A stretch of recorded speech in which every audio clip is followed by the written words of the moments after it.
Bonsoir tout le monde. Alors la capsule de ce soir va vous permettre de traiter quelques exercices dans le chapitre des intégrales.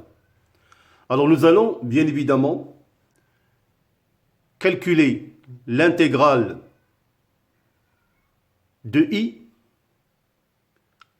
qui est égale intégrale de 1 vers 2 de 5x à la puissance 4 plus 2x au cube plus 1 sur x carré dx.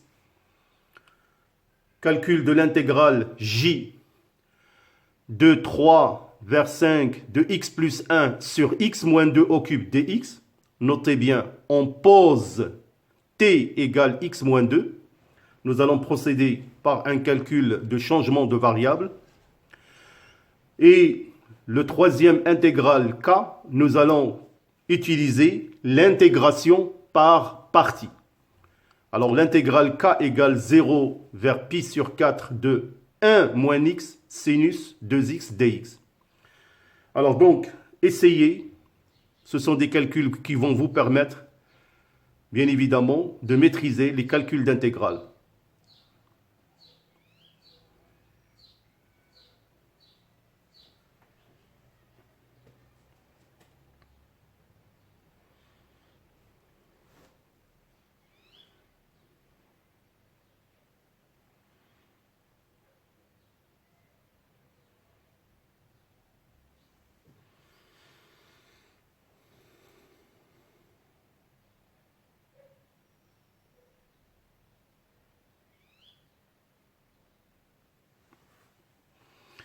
Alors nous allons commencer par le calcul de l'intégrale i. Donc l'intégrale i égale intégrale de 1 vers 2 de 5x à la puissance 4 plus 2x au cube plus 1 sur x carré dx.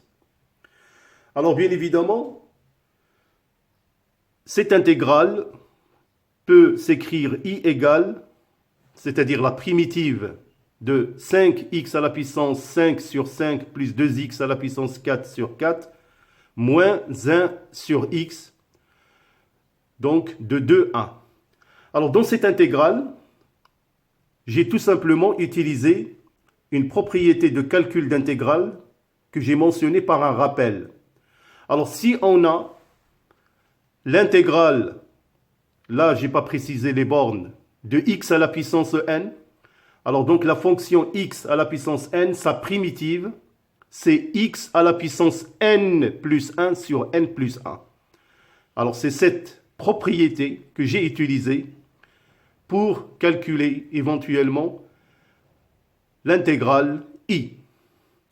Notez aussi que la fonction 1 sur x au carré est égale à x exposant moins 2. Donc ça revient au même d'utiliser la même propriété.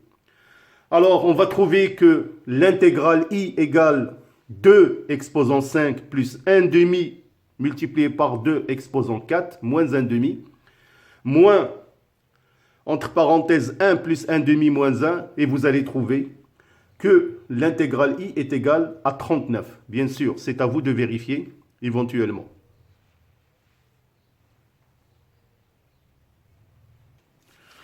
Alors, pour le calcul de l'intégrale j, alors comme je vous ai marqué, il faut procéder par un changement de variable.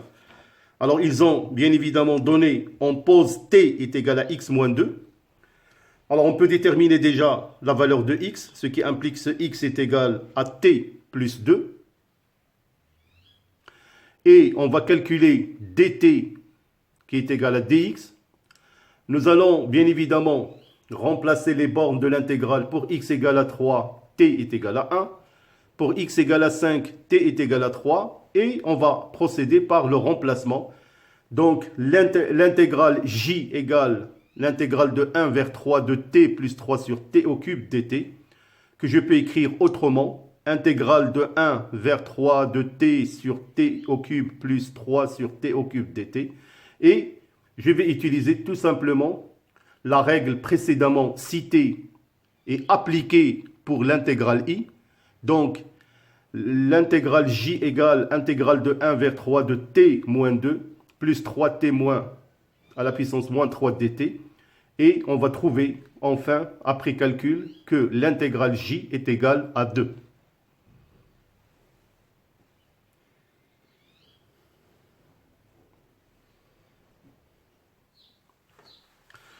Alors pour le calcul d'intégrale k égale intégrale de 0 vers pi sur 4 de 1 moins x sinus 2x dx, alors comme c'est demandé, on va utiliser l'intégration par partie. Alors dans ce cas, on va poser u de x égale à x moins 1 et v' de x sinus 2x, ce qui implique que u' est égal à moins 1 et v de x est moins 1 demi cosinus 2x.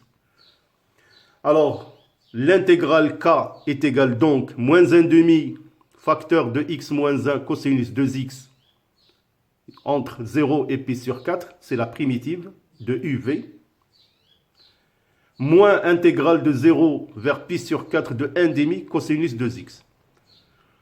Alors, c'est facile, donc vous allez bien sûr calculer la première partie, j'ai trouvé 1 demi, et l'intégrale de 0 vers pi sur 4 de 1 demi cosinus 2x, c'est bien 1 sur 4 sinus 2x, de 0 vers pi sur 4. Et vous allez trouver enfin, à la fin, que k est égal à 1 sur 4. Alors donc, mes chers élèves, donc, il faut refaire ces calculs. Ça vous permettra bien évidemment de maîtriser les outils de calcul des intégrales. Bien sûr, on aura l'occasion de traiter d'autres intégrales